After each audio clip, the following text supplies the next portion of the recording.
I arrive 15 minutes late, a bottle of Pinot Noir clutched in my hand like a peace offering. Marianne's driveway is already full. Her husband's Lexus, Mom's silver sedan, and the new SUV they bought last month with her share of Dad's estate.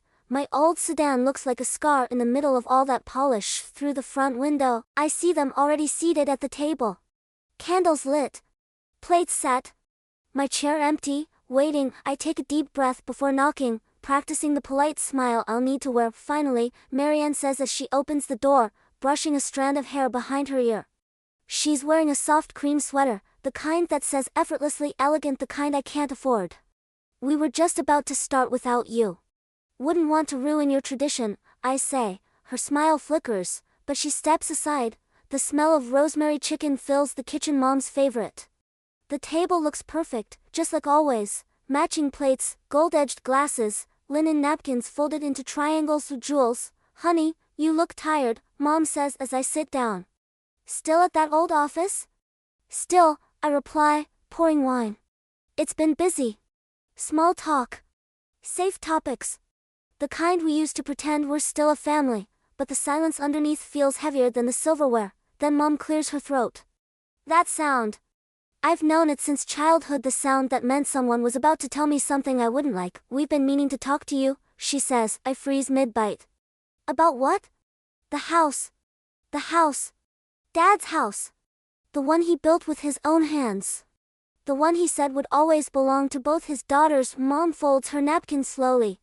Your father's lawyer came by last week. There were the few things in the will that weren't updated. What things? She hesitates, then looks toward Marianne. Marianne sets her fork down, perfectly calm. It's not a big deal, Jules. The house is staying in my name for now. Just until everything's sorted out. I stare at her. In your name? It's simpler, Mom says, repeating the lie as if saying it softly makes it true. You're still young, sweetheart. You rent, you move around. Marianne's settled, she can take care of the place. I laugh, a sharp, ugly sound. Take care of it? I spent 6 weekends repainting the guest rooms. I fixed the roof leak. I paid for the kitchen remodel when Dad was in the hospital. Marianne looks away.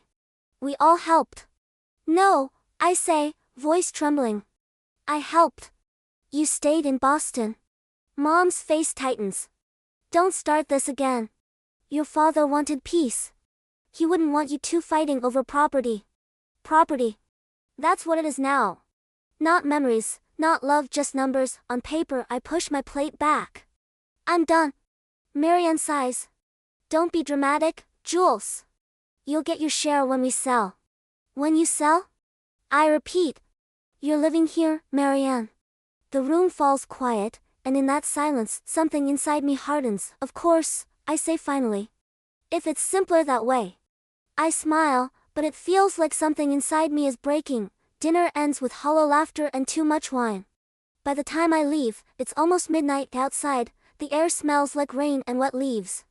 But before I go, I walk down the hallway one last time. The photos on the wall, birthdays, vacations, Christmas mornings, all tell a story. I'm no longer part of. Dad's study is dark. Dust floats through the beam of the hallway light.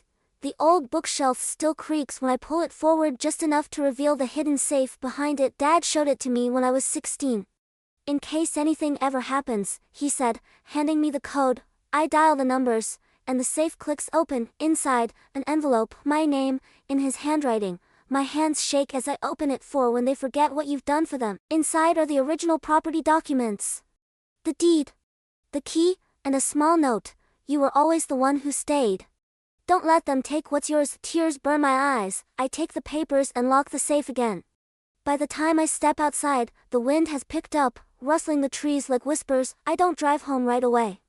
I park at the edge of the street, staring at the house glowing behind me, the house that should have been mine too. By morning, Marianne will realize what's missing. She'll call Mom first, then me, and I'll answer. Calm, polite, collected. I have the deed, I'll say. And I've decided not to sell. Because this time, I'm not giving anything back. Not my effort, not my silence, not my father's house. For once in my life they can live with my decision. 2 years pass before I see them again. The house looks different now, not new, but alive. The paint I chose has faded slightly under the summer sun, the garden is blooming wild, and the porch swing creaks softly in the wind. It's peaceful in a way it never was before. I've learned to fix things: the roof, the pipes, even the old fence Dad built.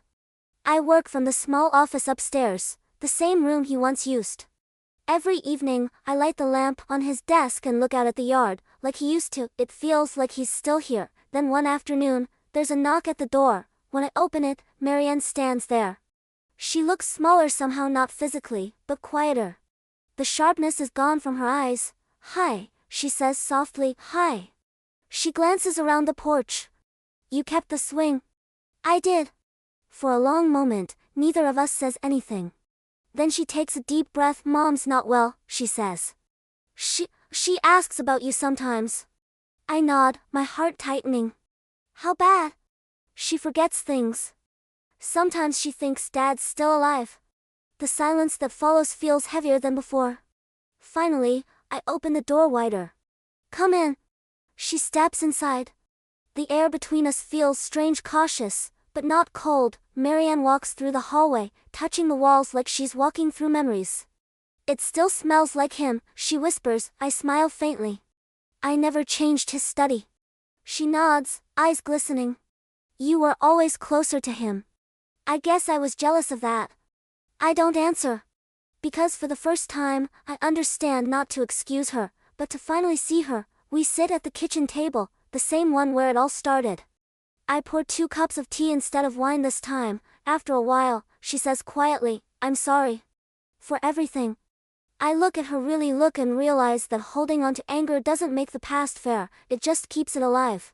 So I say the words I didn't think I ever could: "I forgive you." Her tears come then, soft and shaking. We sit together until the sun begins to set, golden light spilling through the window, across the table, across the same plates, the same hands, but a different kind of silence now.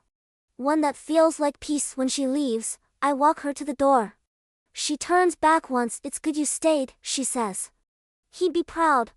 After she drives away, I stand on the porch, watching the last bit of sunlight fade behind the trees. The house hums softly in the evening air, alive, safe, mine. I go inside, turn on the old lamp in Dad's study, and whisper into the quiet, "I stayed, Dad. Just like you wanted." The light flickers once, then steadies, and for the first time in years, I don't feel alone anymore.